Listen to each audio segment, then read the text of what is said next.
sa recycle bin ng computer mo. Kapag nag-delete ka ng files, hindi naman active deletion yung ginagawa mo.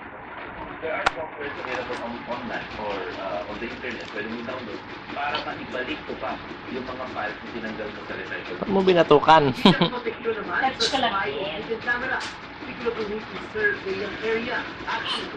Hi!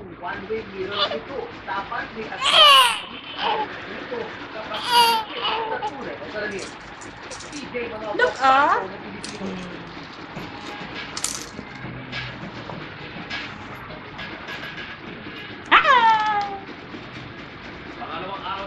Ay, hi.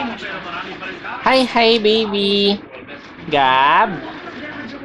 Ayaw nang tumanggap ng mga eskwelahan ng mga bagong estudyante.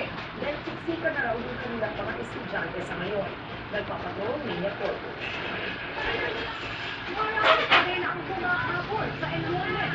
Pero ang mga batang ito, Gusto niya kunin niya rin. sa Paseco Elementary School dahil punong-puno na raw ang classroom. Tingnan nyo itong nangyari sa grade 1. Sa katatanggap ng katatanggap, tingnan nyo ang nangyari. Lumobo ng lumobo. Kung hindi hinto yan, anong mangyari? Magpatong-patong ng eskwela natin. Walang magawa ang mga magulang na gustong i-enroll ang mga anak. Kaya ako nalit-yung anak ko magpa-ipil kasi Naka-try ba siya? Hindi. Kanina nga nakatawa pa eh. nakasakit po ako eh. Kahit na masikip, bigyan nila ng pagkakataon. Kaya gusto kong bumili ng para ganun. ng upuan. Pero pati yung Para mga naka- nakaroon Diba, mas happy siya? dahil hindi na raw natutukan ng guro ang bawat estudyante sa dami nila. Edukasyon para sa lahat. Yan ang sabi ng DepEd. Pero paano kung ang kalidad naman ng edukasyon ang apektado? Sa dami ng mga estudyante, ang bata. Nalalaglag siya sa isang side eh. Sa Maliit klase, yun. Teacher Joanna Bell, Hello. siya na po ang estudyante. Oops, you want to play with your rings? You want to play with your rings? Haha! Ang pinipis lang ko para makapag-aral ako. Sa classroom na ito naman, nagdagdag na lang ang teacher ng mga monoblock para may masisigit sa ikalawang shift ng I just have my eskwela.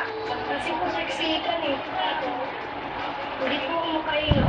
Kaya ang mga magulang naawa sa kalagayan ng kanilang mga kaumisang anak. Tingnan mo, nagtutunakan yung mga bata. Oras na ng pasok, hindi pa makapasok. Oh, kawawa po mga bata. Abante mo ba konti? Kaya dito sa gate ng San Diego Elementary School, hanggang doon sa kanilang kanto, aabot ang dami ng mga magulang at estudyante na naghihintay bago makapasok. Pagbukas ng gate, lalong nagkaipitan dahil kasabay nila sa gate ang mga pauwi ng paumagang mga estudyante. Ano ko sana po mayroon po nag-guide dito. Dapat iayos ng school yung pinto. Masyadong maliit ang daanan. Paliwanag naman ng principal, hindi mabuksan ang isang gate sa likod dahil ginagawa ang kalye sa tapat nito. Pero ang minalis ng problema ang dami ng kanilang estudyante. Get the ring, baby. Kada araw mahigit 6,000 Get the ring. nagsisiksikan sa 40 silid ng San Diego Elementary School. Kaya bawat silid, dalawa ang nagkaklase kada shift. Sa Payatas Bay Elementary School naman, sa garden at bodega tinuturuan ng ibang klase. Pati desk, 3 hanggang 4 ang naghahati. Ang masama pa din. Gab, how you doing? Hello, Gabby. Gab, how you doing? Doing fine? Doing good? How you doing? Hello, Gab. How you doing?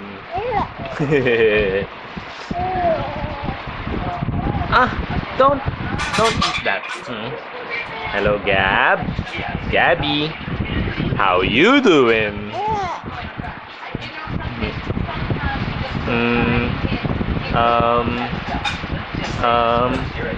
How you doing? Hello, Gab. How you doing? You like that? Hi, Gabby.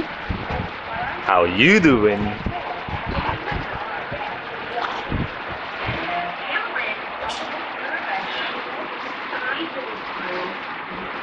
The good news is, she has nothing to lose because she couldn't find anything.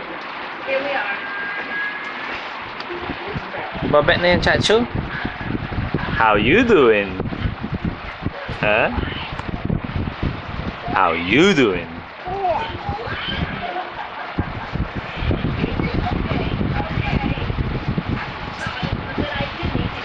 You want to laugh? You want to Chacho? Laugh, laugh. Hi, Gabs. Hello.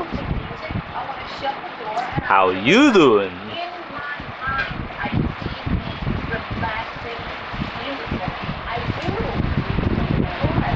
How you doing?